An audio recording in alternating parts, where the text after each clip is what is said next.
Hello there, everybody, and welcome to another Kerfuffle Showcase. And I am delighted to have honoured to have with me here, Claire Yates. How are you, Claire?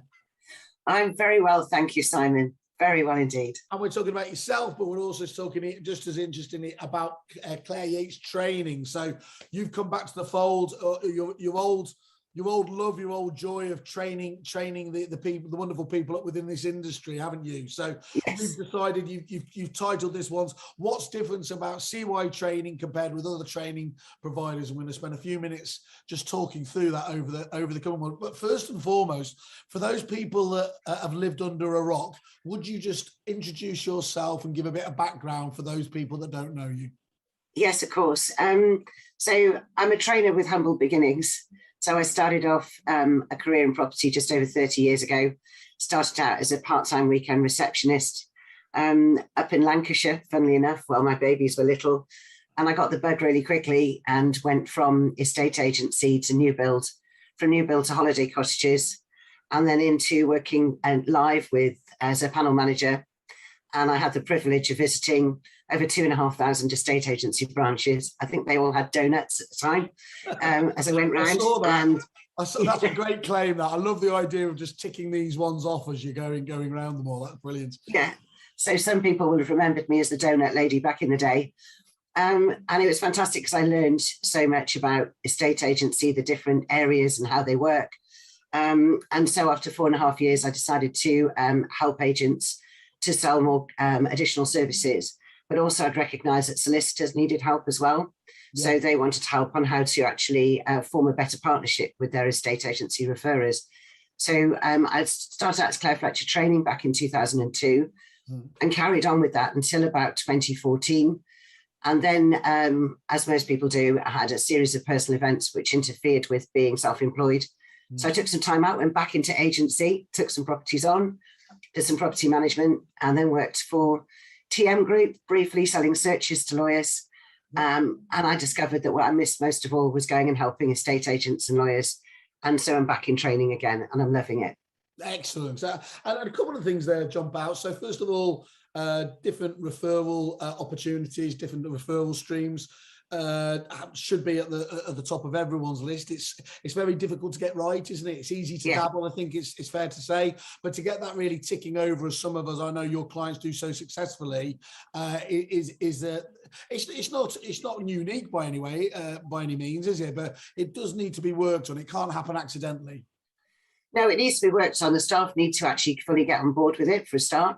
So they have to understand the why, and they have to like the referrals, where they're going to go to, and they have to see the importance of the business. And then actually, it's not as straightforward as it seems. Sometimes they do need some help in some keywords and phrases that will help the clients to buy from them. So that whole process, and then the solicitors equally receiving the referrals, or the IFA, whichever way you're sending your work, they all need to be teed up to receive those referrals in the way they're intended to get that conversion rate up. So agents that aren't converting at around 60 to 70% of legal referrals, definitely that's something that I can absolutely help with.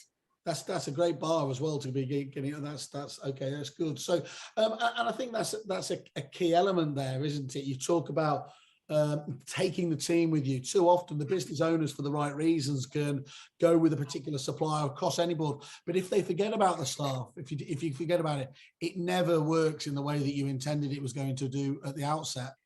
No, the hearts and minds is vital, and I've seen in the last year that when the staff actually lose confidence in, say, a solicitor that they're referring to, then their referrals are half-hearted and they're not trying as hard as they want, and they're not bothered if the client doesn't say yes. So you absolutely need to get them to understand the importance, the commercial stuff, but also why it's good for the client. And there are so many reasons why it is really good for the customer to be with a solicitor that the estate agent knows, likes, and trusts as well. Yeah. And it's that communication that's really key to all of this. And do you believe it is possible to be able to get the team members, the staff members, to be able to sell these additional services as if they were, as they should be, a benefit to the consumer? You know, so that they see it as not somebody trying to do the hard sell, but actually help them out with what is just another service that they're going to need to have sorted out at some stage anyway.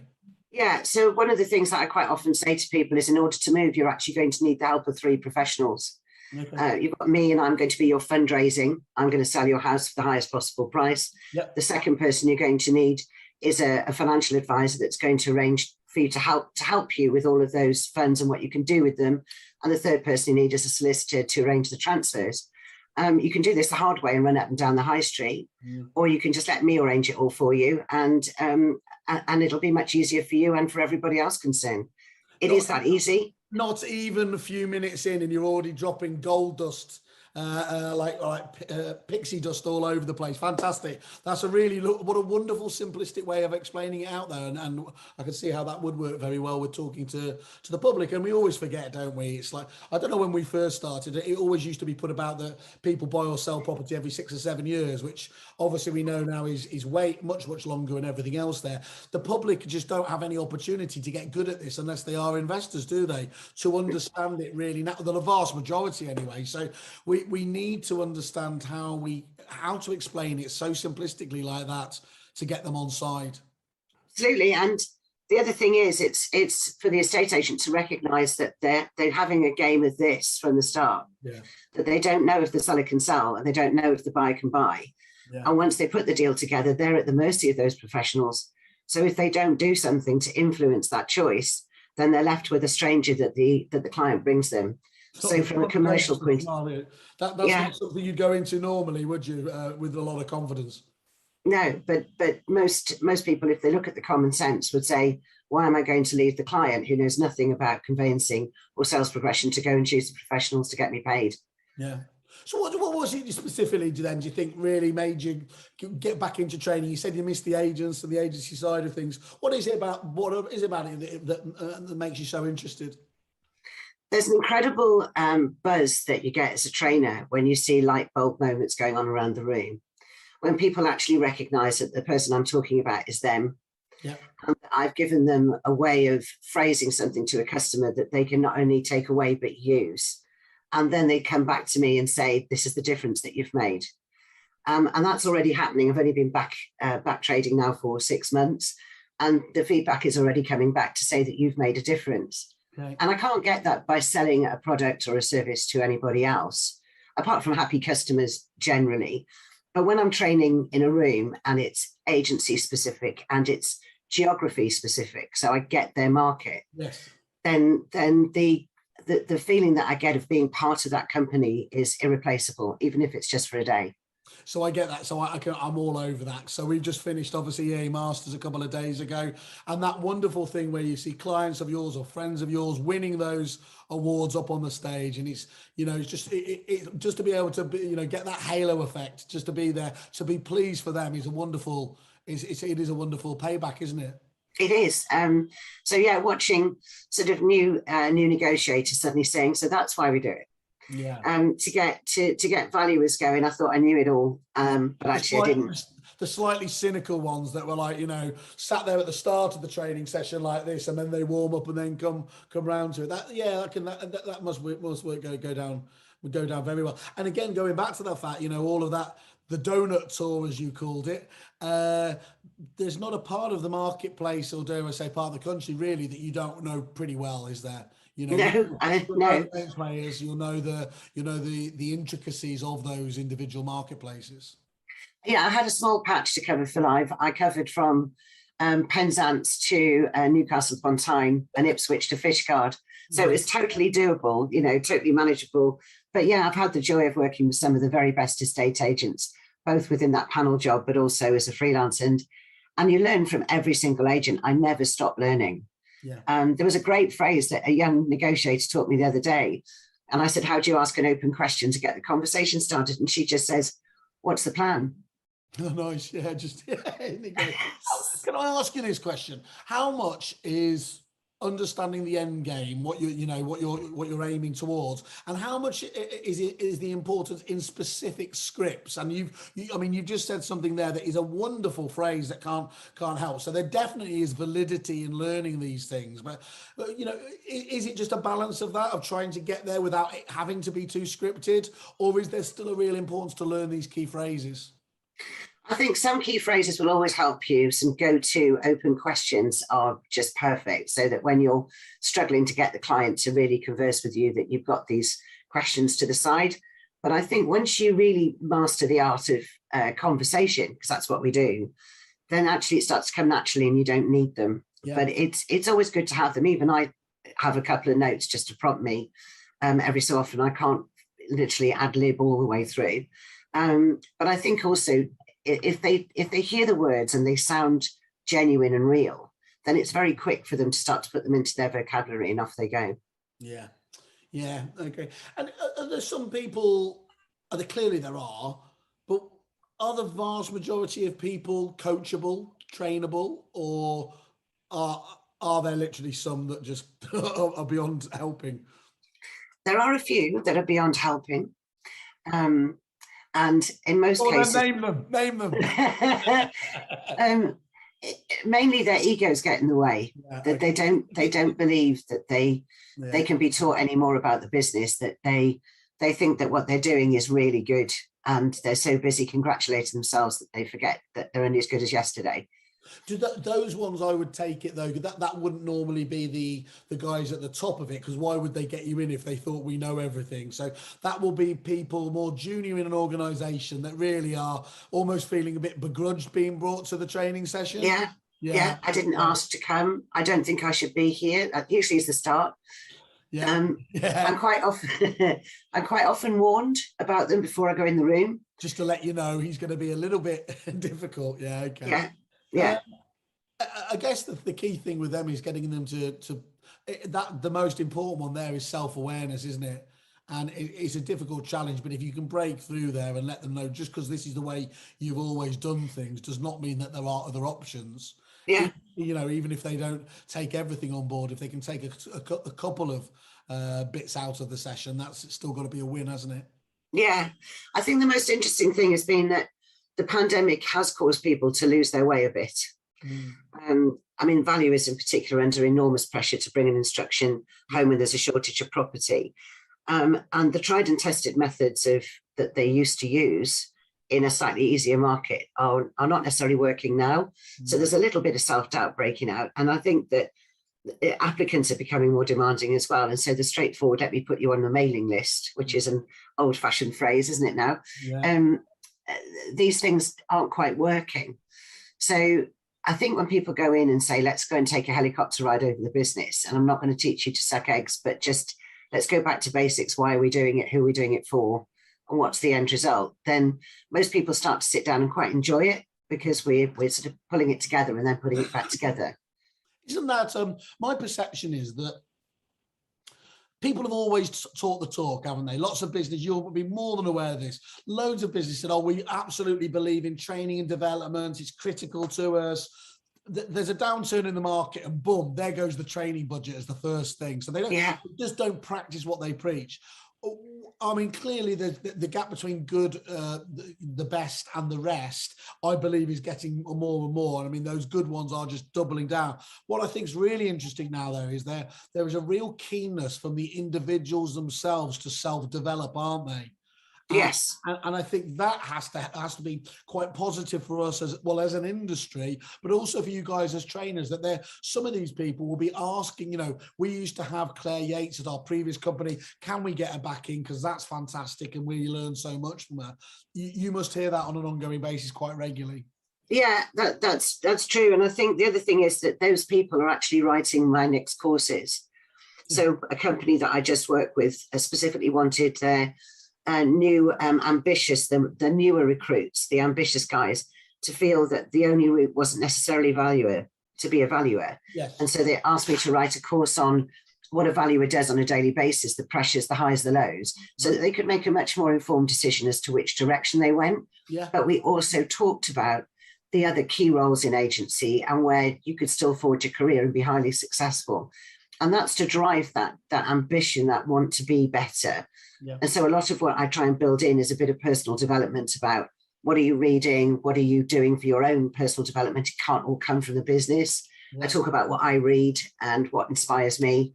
Yeah. And that's definitely helping. But I don't have a library. Well, I do have a library of courses that I can trot out to people. But the thing that excites me the most is when I'm asked to write new stuff. Yeah. And I'm doing a lot of that. So I've got a management commercial awareness course now for branch managers and stuff like that. That's a client that's asked me to do that. So I was going to ask you, how do you go and choose the topics of your core programs? It is just naturally from feedback from your clients yourselves. Look, yeah, you're going back to them saying, what can I help you with? And as every good company should, you listen to your clients, don't you?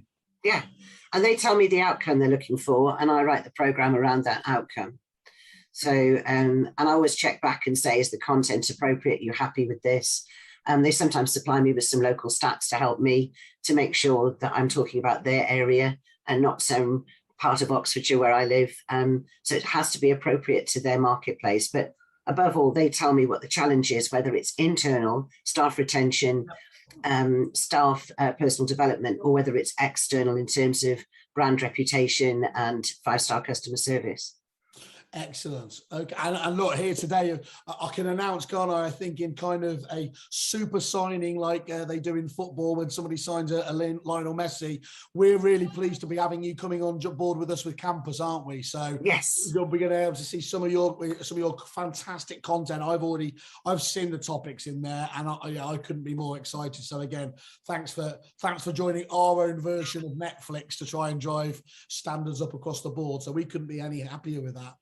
And also, could you just then give us an idea about what is your typical client, and not just what's your typical client, what sort of client gets you most excited when you have a conversation, you think, I can really get my hands in it, I can really get involved with this?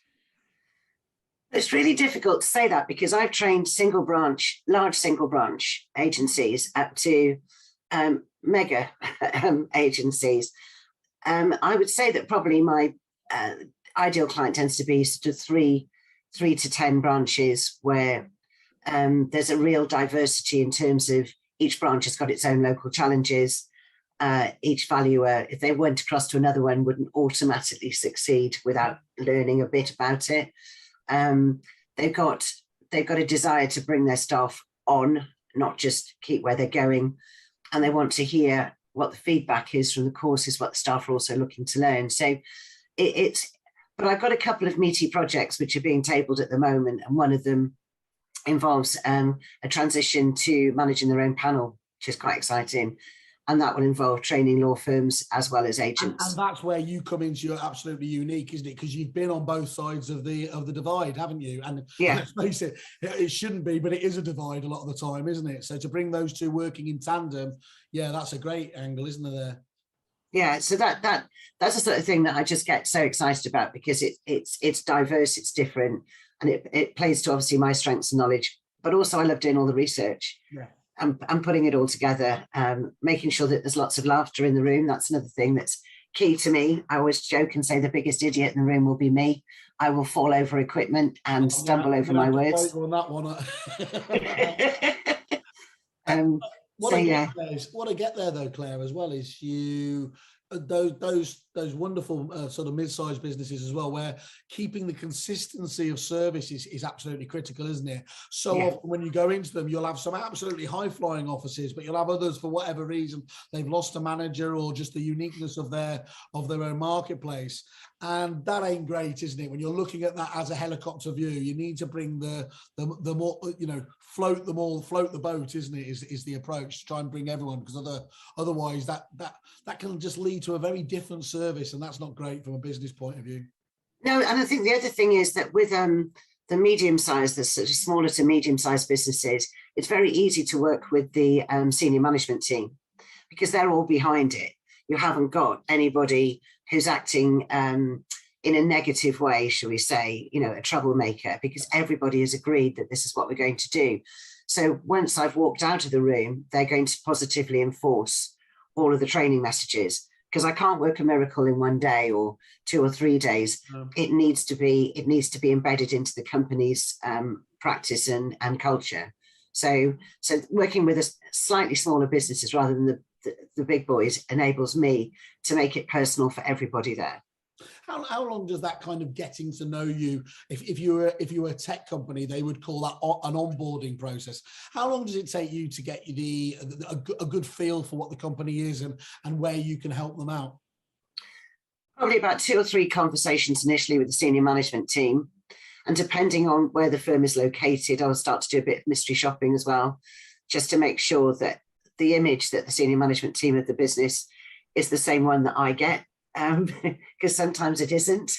Now and again, often when you talk to the people within the business and they say, you know, but they'll probably look around as they do it. They said what? They said we were like that. That's just not how we are at all, isn't it? There can be and often nobody has the heart to tell the senior management that's how it is. Yeah, exactly. So yeah, 2 or 3 sort of meetings, conversations, just to make sure that I'm a right fit for them and they're a right fit for me.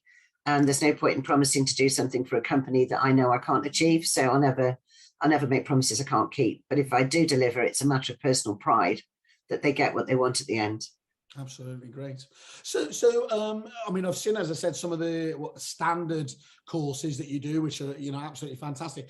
I take it from what you were intimating earlier, you can do bespoke courses though as well.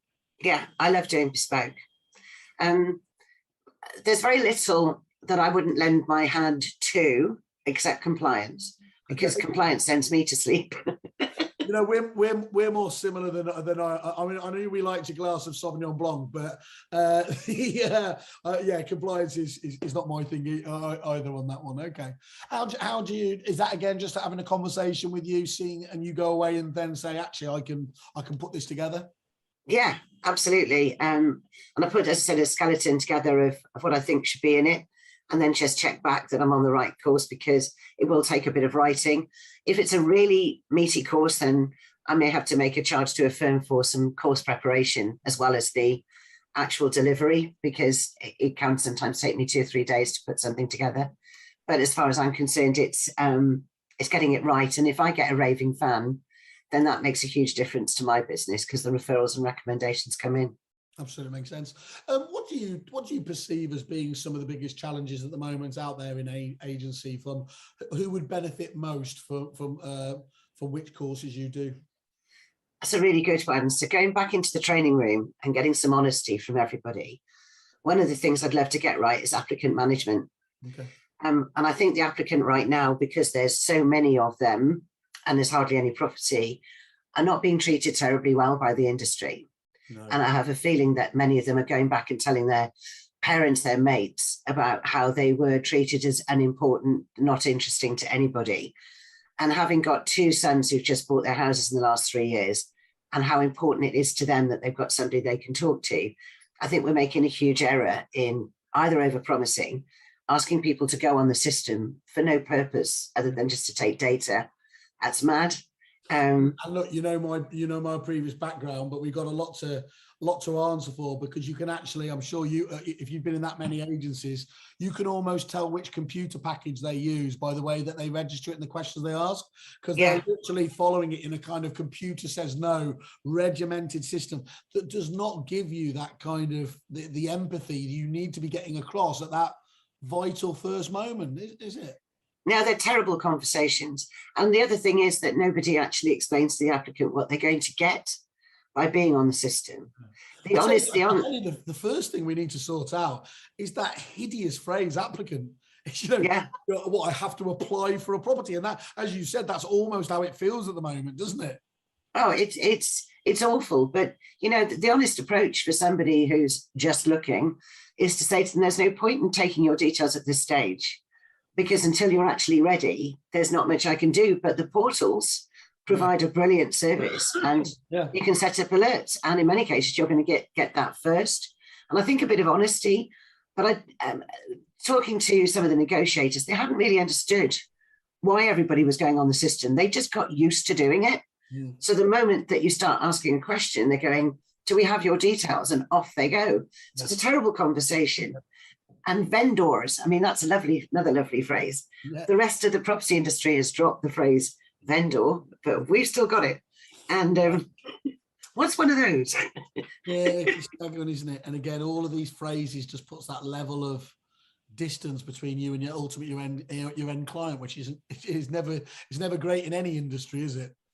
I think Kate Faulkner summed it up. I think we just need to go back to our role is to help people put roofs over their heads and also to help people move. Yeah. And if we go back to focused on the customer, the business will follow, because all we're doing is and there's another phrase, Peter Knight, dollar productive activity. Yes, is what I'm doing right now going to generate any revenue for the business? And if the answer is no, then stop. You can be bad busy, can't you? In fact, I would argue that most people's jobs are actually, they might feel like they put in a shift, and they probably have, they're exhausted, but has it actually been, has it actually delivered on anything? And that's the critical element, isn't it there? What are the big no-nos, Claire, in terms of training? What mistakes do you see delivered by businesses out there in this area? The JFDI approach. Just do it. Just get on with it. Yeah, nearly called my training business that. JFDI, this whole idea that, look, I've told you to do it, now do it, without the understanding of why. Yeah. There has to be a proper, easy to understand process that the staff recognize, so that when they go off process, they can see what happens. It's not, I don't think our business is clear to understand. So for businesses not to sit down and say, have you thought about doing this, or this would work really well? I think there's just, people are left all day long just mindlessly doing that. And I think that when you've got a branch manager that's a valuer and is out all day, which is frequently the case, they're not there to supervise, to listen to conversations that staff are having with people, and to coach on the spot. Yeah. So bad habits creep in really quickly and very hard to get rid of once they're there. So for me, for businesses just to actually just stop and start listening to what their staff are doing and saying, they could make huge changes without even spending a penny on me. I didn't say that, but that's where it starts. Do you actually know what conversations are taking place? What changes or trends do you think there has happened because of the pandemic in training and development? And do you think they're here to stay? Well, some of it, I hope not, because my happy place is in a training room, not doing Zoom. No. And I was horrified the other day because I saw a girl who got her screen on and she was listening to an online training course. She was muted, camera off. She was just walking around the office making cups of coffee so she could tick a box to say, yeah, I attended that hour session. I think that Zoom, it's very easy for us to cut off and not listen to everything that's going on. Whereas when you're in a truly interactive discussion with people, you tend to learn more. Yeah.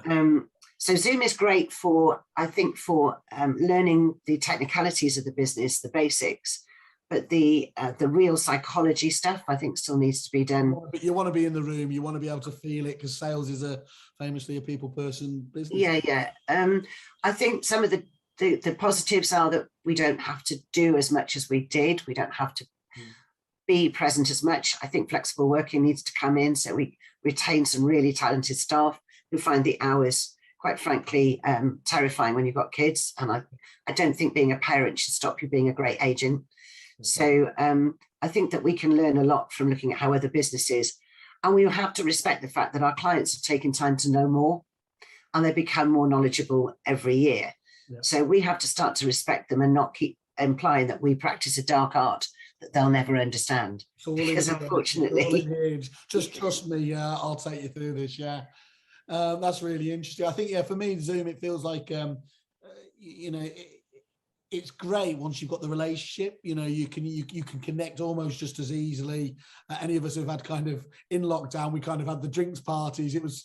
Sometimes you'd forget there, but that initial connection, and for the important ones, to be in the room is still best practice, as they would say, wouldn't they?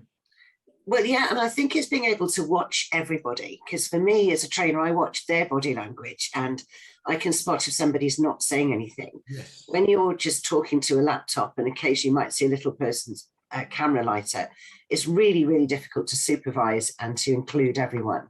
So I think certainly the best successes for me happen when people take time out of the business to be somewhere else where all they've got to do is learn, rather than be staring at the screen at their desk. That's it's not great.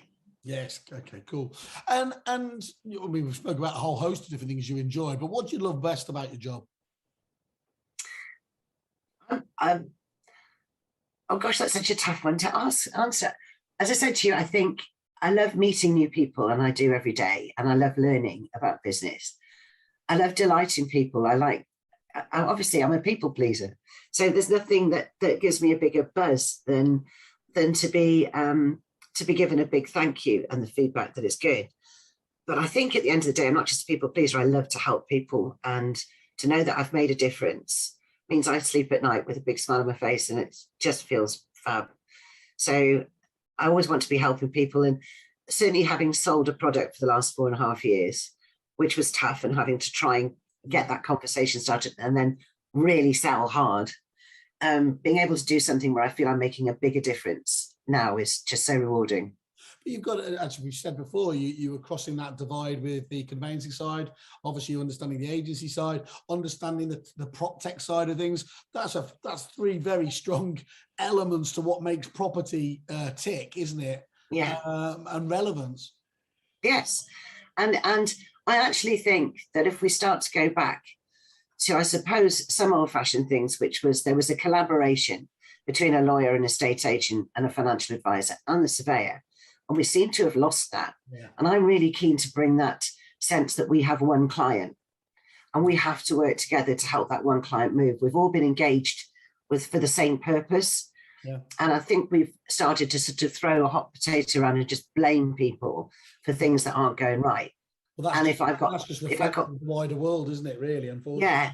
But if I've got one wish, it was that we'd start to work together as an industry that helps people move, and to respect each person's skill set and technical ability. If it doesn't work well, then let's go and have a Zoom call. We don't have to go. I mean, it's still nice to go for a pint with a solicitor on a Friday night, but you could have a virtual pint with them at any time and just say, we need to talk about Simon. We need to talk about whoever it is. And let's just talk about the client. How can we best serve this client, instead of you're not doing your job, whoever it is? Because I think that's not helping us. So that to me is going to be a big thing to change. And that, you were talking before how going into it like that with those key parties, when everyone's fate is determined by the success of it happening, it's just so short-termist not to work towards that anyway, isn't it? Yeah, and unprofessional to slag other people off, regardless of what they do, because it doesn't sound good to the client that you're not taking responsibility. It sounds so petty, doesn't it? It just sounds, sort of like, Don't ask me. Hey, it's a legal problem, isn't it? Exactly right. Which businesses do you, I appreciate this is a bit unfair because you deal with so many, but over the years or at the moment, which businesses do you particularly admire around the industry at the moment? So bizarrely enough, I was standing in Ryder and Dutton offices when they made the announcement that they were joining Manning Stainton. So Manning Stainton and Ryder and Dutton are 2 incredible firms, and now proper Northern powerhouse, that I'm really privileged to have worked with both of those. I had King of the North, Mark Manning, sat next to me at EA Masters, so I was just tugging my forelock to him. 2 great businesses. Rich is obviously fantastic from Ryder and Dutton, and something unique we haven't seen in the North, has it? A chancellor size business really dominating that middle patch now, that M62. Yeah, and some really funny links, because my family tree goes back to Leeds and my kids were born in Lancashire. So it's all a bit, it's a bit spooky, the whole connection thing. Proper red rose, white rose stuff going on there, though, isn't there? Absolutely. DB Roberts, fantastic, innovative firm in Shropshire, constantly challenging me to ask and to write new stuff. Yeah. Absolutely brilliant. I've worked with experts in property down in the southwest. I've been so privileged to work with so many fantastic firms over the years, and each one of them has got something quite unique they want to achieve. I'm a huge admirer of Sarah Mains up in Newcastle. She's a dear friend now. There's just so many brilliant businesses. It was a bit of a free hit, isn't it? Because actually it's just such a fantastically interesting industry with so many characters in it as well. I said at the beginning, Claire, that you would there was no reason you have to give a discount, because actually you're worth every penny. But I begged and you didn't like seeing a grown man cry, so you did say for you'd do a special deal for some of our Kerfuffle members if they were going to cover you. Would you just give us just an overview of how that's going to work? Yeah, so for anybody that comes through Kerfuffle to me for training, for the first 20 customers, I'm going to give 10% discount off their fees. So beautiful. Thank you very much for thinking of our wonderful Kerfufflers on that basis. So don't waste your time, guys. As soon as you see this, get on the phone, go to CY training on kerfuffle.com, see the fantastic landing pages that we build there, see a bit more information. There's a contact us button, or else, Claire, where else can they find you online? So my website is cytraining.works. I've got a LinkedIn page, and I've also got a Twitter page. I'm at Trainer Claire as well. So you can find me in any of those ways, but cytraining.works is my website. Perfect. And just mention your Kerfuffle, obviously, to make sure you get that special deal as well. Yeah, please mention Kerfuffle.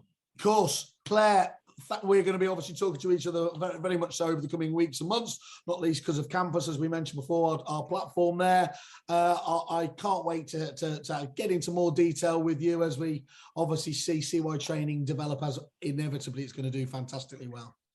Thank you, Simon. Thank you so much. And I'll have a great one. Cheers. Thank you very much. Bye. Okay, bye.